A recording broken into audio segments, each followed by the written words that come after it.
여호수아 6장 8절에서 16절 말씀을 봉독해 드릴 때 우리 모두 주님의 음성을 들으실 수 있기 바랍니다. 여호수아가 백성에게 이르기를 마침에 제사장 7은 양각 나팔 7을 잡고 여호와 앞에서 나아가며 나팔을 불고 여호와의 언약 궤는 그 뒤를 따르며 그 무장한 자들은 나팔 부는 제사장들 앞에서 행진하며 후군은 궤 뒤를 따르고 제사장들은 나팔을 불며 행진하더라. 여호수아가 백성에게 명령하여 이르되 너희는 외치지 말며 너희 음성을 들리게 하지 말며 너희 입에서 아무 말도 내지 말라. 그리하다가 내가 너희에게 명령하여 외치라 하는 날에 외칠지니라 하고 여호와의 궤가 그 성을 한 번 돌게 하고 그들이 진영으로 들어와서 진영에서 자니라. 또 여호수아가 아침에 일찍이 일어나니 제사장들이 여호와의 궤를 메고 제사장 7은 양각 나팔 7을 잡고 여호와의 궤 앞에서 계속 행진하며 나팔을 불고 무장한 자들은 그 앞에 행진하며 후군은 여호와의 궤 뒤를 따르고 제사장들은 나팔을 불며 행진하니라. 그 둘째 날에도 그 성을 한 번 돌고 진영으로 돌아오니라. 여세 동안을 이같이 행하니라. 일곱째 날 새벽에 그들이 일찍이 일어나서 전과 같은 방식으로 그 성을 7번 도니 그 성을 7번 돌기는 그날뿐이었더라. 7번째에 제사장들이 나팔을 불 때에 여호수아가 백성에게 이르되 외치라. 여호와께서 너희에게 이 성을 주셨느니라. 아멘. 오늘도 하나님의 은총과 평강이 여러분 가운데 함께하기를 빕니다. 일반적으로 어떤 일이 상식적으로 납득이 가지 않을 때 사람들은 그것을 기적이라고 하기도 합니다. 의사도 도저히 가망이 없다고 포기한 환자가 멀쩡히 살아나게 되면 우리는 그것을 기적이라고 부릅니다. 스포츠 경기에서도 이제는 승패가 다 결정이 났다고 체념하는 그 순간 순식간에 경기를 뒤집어 승리를 따낼 때 해설자가 흥분한 목소리로 외치죠. 아, 이건 정말 기적입니다. 여러분, 우리 시대에 기적이 필요한 것 아닐까 그런 생각을 해보게 됩니다. 절망과 한숨이 늘어날수록 그 상황을 바꾸며 뭔가 희망을 가지게 하는 기적이 때로는 필요한 법입니다. 탈무드에는 기적을 바라는 것은 좋지만 기적에 의존해서 사는 것은 나쁘다, 이런 말이 있습니다. 늘 우리가 기적을 바란다면 그것은 어쩌면 요행을 바라는 일이 되겠죠. 하나님을 시험하는 일이 될지도 모릅니다. 하지만 현실이 어렵고 문제가 많고 병들어 있고 쓰러져 있을 때는 기적을 구해야 합니다. 어쩌면 그것이 우리의 믿음의 모습이 될지도 모르기 때문입니다. 성경에는 기적의 이야기가 많이 나오죠. 예수님께서 병자를 고치시는 작은 기적의 이야기도 많이 있고요. 무리를 걸으시거나 또 죽은 자를 살리시는 이 놀라운 큰 기적의 이야기도 소개되어 있습니다. 구약 성경도 보게 되면 물이 갈라진다든지 하늘에서 불이 내려온다든지 이런 기적의 이야기가 더러 많이 등장하곤 있습니다. 저는 구약의 많은 기적의 이야기 중에서 단연 압권이 뭘까 꼽으라면 기드온과 300용사 이야기, 그리고 오늘 본문에서 우리가 읽었던 이 여리고성 정복 이야기가 아닌가 싶습니다. 이 두 이야기는 전쟁하는 방법이 워낙 독특하고 인간으로서는 도저히 상상할 수 없는 그런 방법이 동원되었기 때문에 우리 뇌리에 오랫동안 기억이 남는 것이죠. 흔히들 전쟁하게 되면 칼과 창으로 해야 되는 것으로 생각하는데 이 두 전쟁은 칼과 창 대신에 나팔을 불고 횃불을 들고 전진하는 그런 모습입니다. 아니면 무장은 하고 있지만은 나팔을 불고 그냥 성 주위를 빙빙 도는 그런 식입니다. 여러분, 이런 전쟁의 모습을 성경이 그려주고 있는 것은 남다른 의미가 있을 겁니다. 무엇보다 하나님의 의도가 분명히 그 속에 있다는 것입니다. 오늘 우리가 이 여리고성 정복 이야기를 나누면서 하나님의 의도가 무엇인가 생각해 보기를 원합니다. 자, 본문의 여리고성은 가나안 정복하는 그 길목에, 첫 길목에 있는 성이라 할 수 있습니다. 그런데 이 성은 정말 함락하기가 어려운 난공불락의 성이라 할 수 있겠습니다. 일찍이 가나안 땅을 살펴보러 갔던 그 정탐꾼들의 보고 내용에서 우리가 그것을 알 수 있습니다. 민수기 13장 28절의 내용이죠. 그러나 그 땅 거주민은 강하고 성읍은 견고하고 심이 클 뿐 아니라 거기서 안악 자손을 보았으며, 이렇게 정탐꾼이 보고를 합니다. 이 정탐꾼의 보고를 들은 이스라엘 백성들 얼마나 낙심했는지 모릅니다. 그러면서 이렇게 말하죠. 신명기 1장 28절입니다.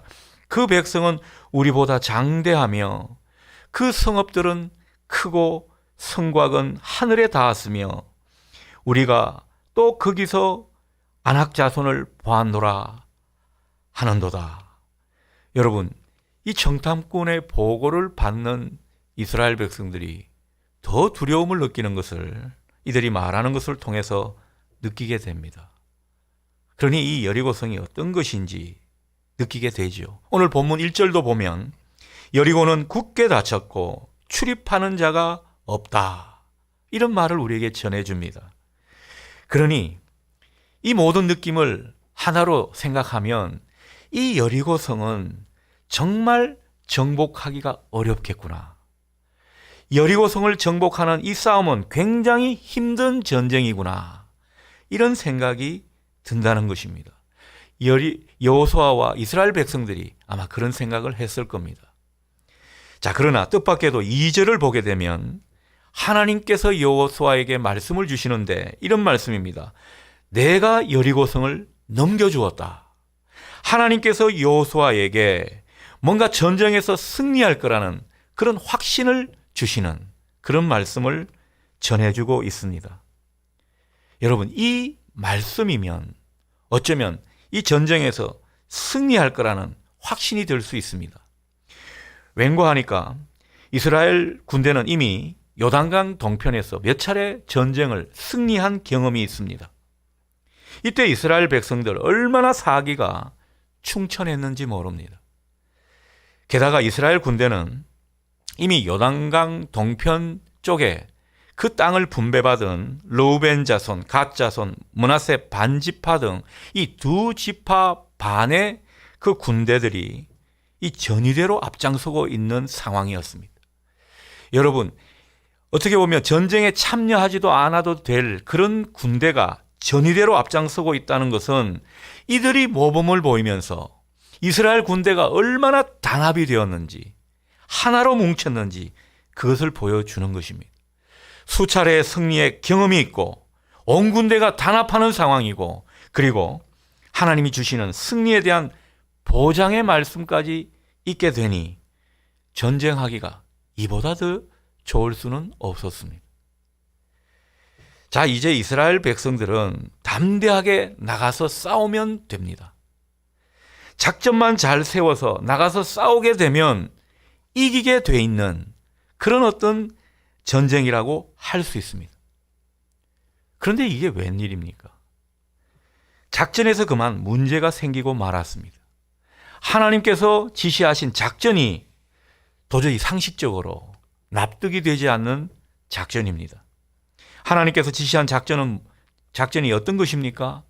이스라엘 군대들어 나가서 직접 싸우지 말고 제사장은 나팔을 불고 모든 군사들은 입을 다문 채 매일 한 바퀴씩 여리고성을 엿새 동안 돌라는 것입니다. 3절을 보십시오. 너희 모든 군사는 그 성을 둘러 성 주위를 매일 한 번씩 돌되 엿새 동안을 그리하라. 이어서 4절 하반절에서 5절 말씀은 또 우리에게 이렇게 전해줍니다. 7째 날에는 그 성을 7번 돌고 난 후 제사장들이 나팔을 길게 불면 백성들은 일제히 소리 질러 외쳐라. 그리하면 그 성벽이 무너져 내리리라. 하나님께서 이스라엘 백성들에게, 이스라엘 군대에게 내려주신 작전 명령이 무엇입니까? 그냥 여리고성을 빙빙 돌라는 것입니다. 이게 하나님의 작전 명령이라는 거죠. 불과 얼마 전에 승리의 기쁨을 맛본 그런 군사들입니다.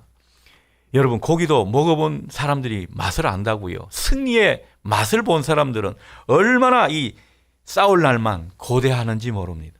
이스라엘 군대가 그랬다라는 거죠. 그런데 그 군사들에게 절대 싸우지 마라. 그냥 하루에 한 바퀴씩, 7째 날은 7바퀴, 도합 13바퀴를 묵묵히 여리고성 주위를 돌아라. 그리고 진중으로 돌아가라.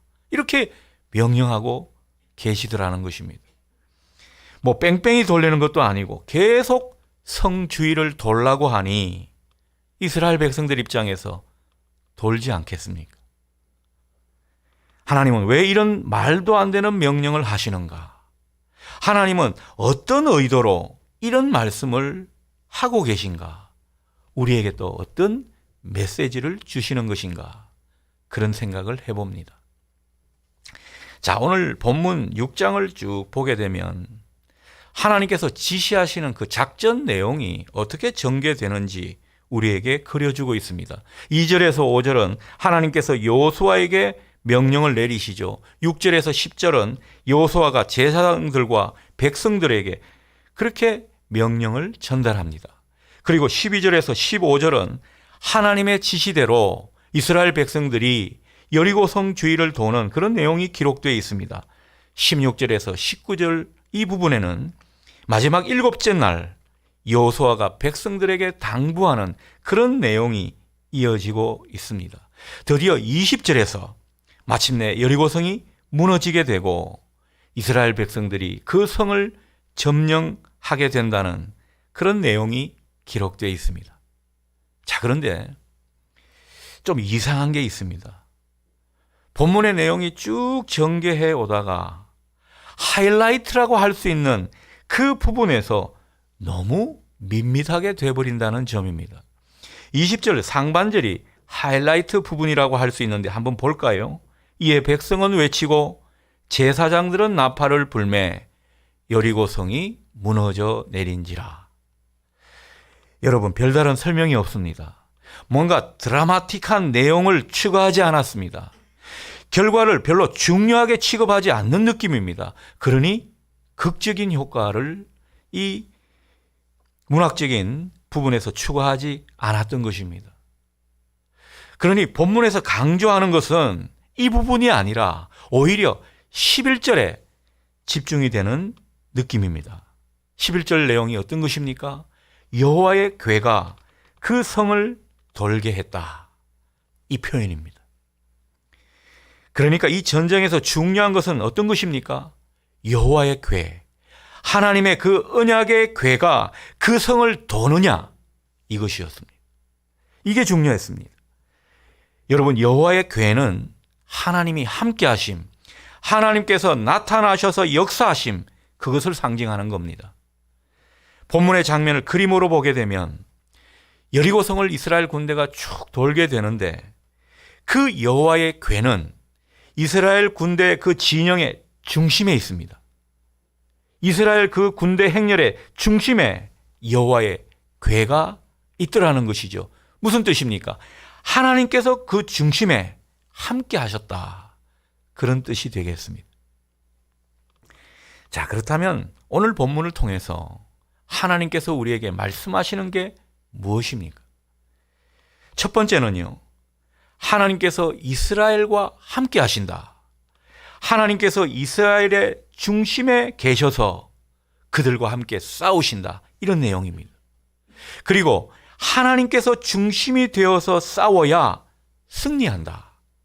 그런 말씀을 우리에게 하시는 겁니다. 따라서 여호수아가 이끄는 이 전쟁은 실은 하나님의 전쟁이었습니다. 하나님께서 주도하시는 전쟁이라고 할 수 있겠습니다. 중요한 것은 하나님의 궤를 앞세우는 모습입니다. 여러분, 이것은 하나님께서 전쟁에 앞서서 나가셔서 지휘하시고 인도하신다는 그 사실을 우리에게 강조하고 있는 것입니다. 하나님께서 우리 인생의 중심이 되고 우리는 하나님의 뒤를 따르는 군사들이라는 그 사실을 우리에게 보여주고 있는 것입니다. 이 사실은 이미 여호수아 5장 13절에서 15절 말씀에서 이미 하나님께서 보여주셨습니다. 여호수아가 여리고성에 가까이 왔을 무렵입니다. 하나님께서 환상 가운데 이스라엘 가운데 여호와의 군대 대장을 보내주셨다. 이런 내용을 여호수아로 말미암아 알게 해주셨습니다. 여기서 말씀하시는 것은 하나님께서는 단순히 이스라엘이 치르는 그 전쟁을 측면에서 도와주시는, 그저 도와주시는 도우미가 아니라는 거죠. 하나님께서 이 모든 전쟁을 직접 진두지휘하시는 총사령관이라는 그 사실을 전해주고 있는 것입니다. 이때 군대 사령관은 여호수아였습니다. 그 여호수아 위에 총사령관인 하나님께서 계시다는 것이죠. 여호와의 군대 대장을 보내주신 사건은 바로 그것을 보여주시는 내용이었습니다. 우리가 하나님의 일을 하거나 하나님께서 약속하신 기업, 그게 뭐 가정이 되었든 자녀 일에 문제가 되었든 또 사업의 일이 되었든 그 모든 것을 이루어 나갈 때 하나님께서 역사하셔서 우리가 승리할 수 있는 것입니다. 그 비결은 다른 게 아닙니다. 하나님께서 우리와 함께 하시되 우리의 중심에 계셔야 된다는 것입니다. 하나님께서 중심이 되시고 그래서 하나님께서 주도하시고 우리 인생 가운데 모든 문제를 지휘하시도록 하라는 거죠. 오늘 그것을 우리에게 보여주시는 것입니다. 여러분, 이게 잘 되는 사람은 그 인생이 성공하고 승리하게 되어 있습니다. 그렇지만 이게 잘 안 되게 되면 믿는 사람이지만 두려움이 많고 아등바등 그렇게 살아가면서 끝내 성공하지 못하고 실패할 확률이 높은 것입니다. 우리가 내 모든 인생사를 내가 쥐고 주도하는 가운데 그저 입술만 하나님께 도와달라 그렇게 하게 되면 그것은 우리의 승리를 보장받는 일이 되지 못할 것입니다. 내 주도권을 하나님께 드려야 한다는 것이죠. 우리 인생의 지휘권을 주님께 드리라는 것입니다. 그래서 주님께서 우리의 대장 되시는 그 모습 가운데 우리를 다스리시고 우리를 주관해 가시도록 하라는 것입니다. 그럴 때 주님의 역사가 힘있게 일어난다는 것이죠. 주님께서 우리를 승리로 이끌어 가신다라는 것입니다. 그러니 우리가 이 부분을 주의 깊게 보고 그런 삶을 살아가야 될 터인데 우리의 문제가 무엇입니까? 아직도 우리가 잘 안 되는 것이 무엇입니까? 내 모든 사업과 가정의 문제와 그리고 모든 관계의 문제에 있어서 이 주도권을 내가 여전히 꽉 쥐고 놓지 않은 그 모습에 있습니다. 이게 우리의 문제입니다. 우리가 주도권을 꽉 붙들고 있으면서 주님 도와주십시오. 주님 긍휼을 베풀어 주십시오. 그렇게 하고 있더란 말입니다. 그렇게 돼서는 주님께서 우리의 실질적인 대장이 되지 못하더라는 것입니다. 주님께서 우리의 실질적인 대장이 되셔서 우리를 다스리시고 주관하시도록 그렇게 하실 수 있기를 바랍니다. 우리의 모든 인생의 지휘권을 주님께 내어 드리라는 것이죠. 그럴 때 하나님의 역사를 보게 됩니다. 그럴 때 주님이 이끄시는 승리를 맛보게 되는 것입니다.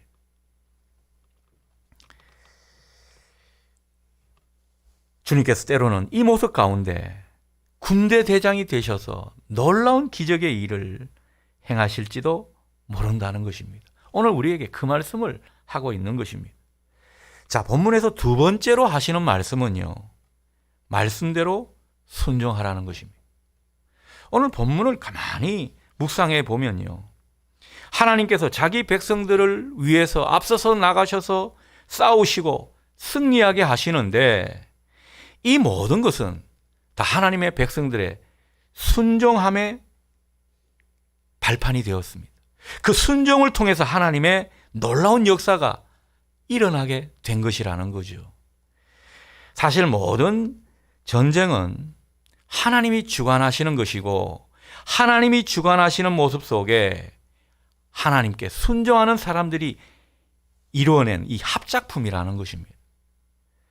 오늘 전쟁에 있어서 하나님께서 여호수아를 통해 주시는 그 명령을 이스라엘 백성들이 만일 순종하지 않았더라면 아마 기적도 없었고 승리도 맛보지 못했을 겁니다. 그러니 우리가 하나님과 함께 살아가는 데 있어서 이 순종이 얼마나 중요한지 우리에게 똑똑히 보여주는 것입니다. 오늘 본문을 보게 되면 하나님께서 여호수아에게 명령을 하시죠. 이 여호수아는 또 제사장들과 백성들에게 명령하고 있습니다. 그런데 하나같이 잘 순종하는 그런 모습입니다. 별 원망도 보이지 않고요, 불평도 하지 않고 동료도 없습니다. 하나님의 종은 그저 하나님의 명령이니까 거기에 순종하면서 백성들에게 하나님 뜻을 전달했고, 백성들은 또 주의 종이 하나님의 명령이라고 하니까 거기에 또 순종한 모습입니다. 그러다가 결국 이 엄청난 전쟁의 승리를 맛보게 된 것입니다. 순종의 고리가 이어져서 전쟁에 승리하게 된 사건을 우리가 보고 있는 것입니다. 그런 의미에서 이 여리고 정복 전쟁은요, 어찌 보면 순종하는 사람들의 자기 자신과의 싸움이었는지도 모릅니다. 여리고 군대와 싸우는 것이 아니라 자기 자신과의 싸움이었다라는 거죠. 왜 그렇습니까? 하나님께서 주의 종을 통해 전해주신 명령이 말도 안 되는 명령이었기 때문입니다. 도무지 상식에 맞지 않는 일이고 정말 터무니없는 그런 내용들 뿐이었습니다. 그저 침묵을 한 채 묵묵히 성을 돌라니요, 그것도 총 13바퀴나. 여러분, 이것은 정말 말이 안 되는 명령 아닙니까? 이 말이 안 되는 일을 믿고 순종하라는 것이 하나님의 명령이었기 때문에 이것을 순종하는 그 사람들 입장에서는 자기와의 싸움이었죠. 이 자아를 극복하는 싸움이었습니다. 어느 정도라야 수긍하고 따르죠. 이 정도 되면 정말 따를 수 없는 소리였다고 생각할 수도 있습니다. 우리 입장에서는 얼마든지 그런 소리를 할 수가 있지 않겠습니까? 그런데 놀라운 것은 이 말도 안 돼도 한참 안 되는 이 하나님의 명령을 이 사람들은 그저 하나님의 명령이니까 순종하고 있더라는 것입니다. 특히 5절 말씀을 보십시오.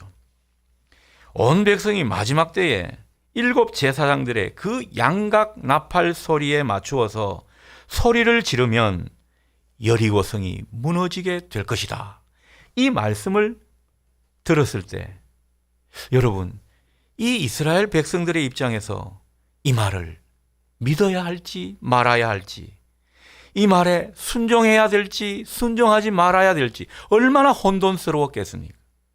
그런데도 이스라엘 백성들은 20절을 보게 되면요, 양각 나팔 소리가 들리는 그 순간 기다렸다는 듯이 일제히 함성을 내지르는 모습입니다. 도저히 수긍할 수 없는 그런 일이지만 순종하며 따르는 그런 자세로 이 사람들은 그렇게 함성을 내질렀던 것입니다. 그러니 여리고성을 무너뜨린 것은 이스라엘 군대의 압도적인 군사력이 아니었습니다. 하나님 말씀에 순종하는 그 사람들이 일제히 내지르는 함성 소리였습니다. 그 함성 소리에 이 여리고성은 마치 다리가 풀린 사람이 털썩 주저앉듯이 무너져 내리고 말았습니다. 그러니 이 이스라엘 백성들의 그 함성 소리는 바로 순종의 함성이었고, 이 순종의 함성이 난공불락의 여리고성을 무너뜨리게 한 이유가 된 것입니다. 여러분, 오늘날도 마찬가지 아닐까요? 우리 앞에는 때로는 난공불락의 그 세상이 버티고 있습니다. 이것을 도무지 넘어갈 수도 없고 이것을 도무지 무찌를 수도 없는 것 같은 그런 모습이 우리 앞에 놓일 때가 있습니다. 여러분, 이 세상을 이기는 힘은 다른 데 있지 않았습니다. 순종하는 믿음, 그것이었습니다. 하나님 말씀에 맞춰서 함께 순종의 함성을 외치는 것. 여러분, 교회가 이 세상 가운데 보여주어야 할 모습입니다. 이 순종의 힘이야말로 역사를 바꾸고 기적을 만들어내는 발판이 되는 것입니다. 기독교의 모든 역사는 이 모습으로 더해져 내려온 것입니다. 우리 교회가 함께 말씀의 은혜를 받고 합심하여 순종하는 그 믿음을 보이면서 우리가 순종의 함성을 함께 하나님 앞에 올려드리게 될 때 우리 앞에 놓인 모든 여리고성은 무너지게 될 줄 믿습니다. 오늘 이 믿음을 가지십시다. 이 믿음이 우리 속에 있기를 원합니다. 이 믿음과 함께 정말 하나님께서 원하시는 그 기적의 발판이 되는 순종의 모습이 우리 가운데 불일 듯 일어날 수 있기를 축복합니다. 하나님은 지금도 우리의 순종을 통해서 하나님의 역사를 보게 하시려는 것입니다. 우리가 하나님의 승리를 체험하는 것은 바로 이 모습 가운데 있더라는 것입니다. 여러분, 전쟁은 하나님께 속한 것입니다. 전쟁의 승리는 순종하는 자에게 보이는 영광인 것입니다. 우리 앞에 놓인 그 난공불락의 세상, 그것을 이길 힘은 하나님 말씀에 순종하는 그 모습에 있음을 믿으시기 바랍니다. 성 프란시스코에게 제자가 되기를 원하는 두 사람이 찾아왔습니다. 선생님의 제자가 되어서 신앙 훈련을 받고 싶습니다. 이렇게 말을 합니다.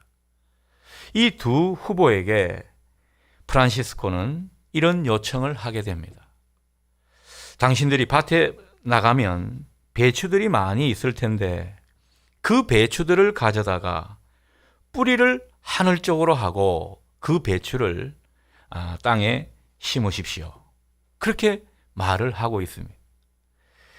한 사람이 말없이 그 배추를 들고 나가서 그 말대로 하는 모습입니다. 그러나 또 한 사람은 엄청 성 프란시스코를 비웃게 되는 모습입니다. 야, 이 성자가 여기서 오랫동안 돌을 닦더니만 이제는 정말 돌았구나, 미쳤구나, 이런 말을 하면서 결국은 그 말을 따르지 않은 모습입니다. 여러분, 성 프란시스코의 합격 기준은 무엇이었습니까? 말도 안 되는 그 일에 순종할 수 있는가? 이 자질을 보려 한 것입니다. 이 자질에 합격한 사람이 그의 제자가 된 것입니다. 우리가 예수님의 제자가 되는 진정한 모습은 때로는 우리 이성에 맞지 않고 우리 상식이 납득을 하지 않고 도저히 말이 안 된다고 하는 그 모습, 그 하나님의 말씀에 순종하는 거기에 있다고 생각합니다. 여러분, 모르더라도 따르는 것이 순종입니다. 하나님의 말씀은 우리의 상식을 때로는 뒤엎을 때가 많이 있습니다. 그러나 그럼에도 불구하고 하나님께서 우리를 다스려 주시고 주도하시고 역사하실 것을 믿고 거기에 순종하게 되면 하나님 나라의 신비와 역사함을 우리가 경험하게 되더라는 거죠.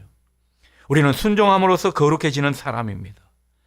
순종하는 그 모습 가운데 하나님과 더할 나위 없이 교제하게 되는 모습인 것입니다. 그러니 하나님께서 어떤 사람을 귀하게 여기시겠습니까? 하나님 말씀에 그저 묵묵히 순종하는 사람입니다. 이 사람에게 하나님은 은혜를 베푸시는 것입니다.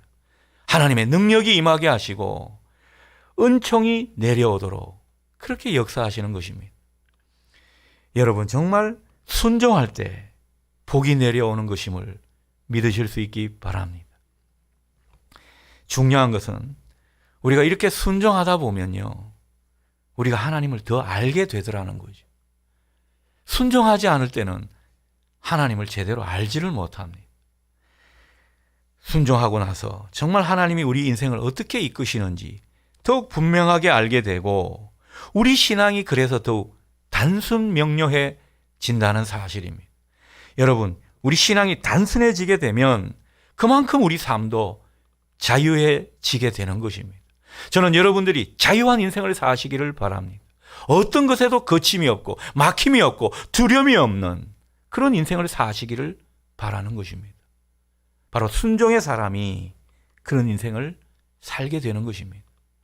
오늘 여리고성 정복 이야기는 우리 주님께서 우리의 가정과 사업, 자녀 문제에 진짜 군대 대장이 되시는 그런 이야기가 되겠습니다. 실질적으로 내가 붙들고 있고 내가 대장 노릇했던 그 삶의 영역을 이제는 주님 앞에 내어드리고 주님께 순종함으로써 주님이 대장이 되어 싸워 승리하게 된 이야기를 우리가 본 것입니다. 여러분, 이 이야기는 또 다른 의미에서 내 자아를 꺾는 그 가운데 참된 순종으로 나아갈 수 있음을 보여주는 이야기입니다. 여러분, 때로는 말씀이 내 기준과 상황에 맞지 않는다 해도 말도 안 되고 전혀 수긍이 되지 않는 그런 명령이라 하더라도 하나님 말씀이 들려오고 내 양심을 찌르게 되면 그 말씀에 순종하며 따르시기를 바랍니다. 주님께서 우리 삶을 주도하시고 지휘하시도록 하십시오. 그렇게 될 때 하나님께서 준비하신 놀라운 선물을 우리가 받아 누리게 될 것입니다. 오늘 본문 27절은 분명히 우리에게 전합니다. 하나님께서 여호수아와 함께 하셔서 승리했고 그의 명성이 온 땅에 두루 퍼졌다. 하나님께서 함께 하시면 우리는 승리하게 되고 높아지게 되고 강성하게 된다 말씀하십니다. 우리의 대장 되시는 주님께 온전히 순종하는 가운데 놀라운 주님의 은혜를 보면서 또한 기적을 때로는 맛보는 우리 모두가 될 수 있기를 주님의 이름으로 축원합니다. 아멘.